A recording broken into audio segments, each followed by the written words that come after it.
We're here with Malique Williams. Um, Standout performance today. Getting a rare start. How did it feel when the coach called your number in the match sheet today? Well, I was a bit nervous, but coming into the game, I know that once you score first, that will all be gone.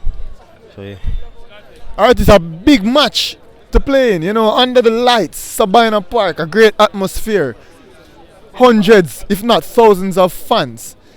How does one get themselves mentally prepared to perform so well, or as well as you did in today's game? well, I just got a good rest last night and this morning, and coming into game, listening some music, and be prepared. Did you know that you were going to play? Yeah, from about Monday, I know that I was going to play. Alright, and lastly, speak to us about those two saves that you made. Two good saves. Speak to us about them. Well, those saves are in my DNA. It's a everyday thing for me. And you are not normally the starting keeper. What have you learned from the number one keeper, Tajari, this season? Well, I learned a lot from him, working with him from Coles. I've learned a lot from him. He's an excellent player. Yeah. Alright, good game again, Bala.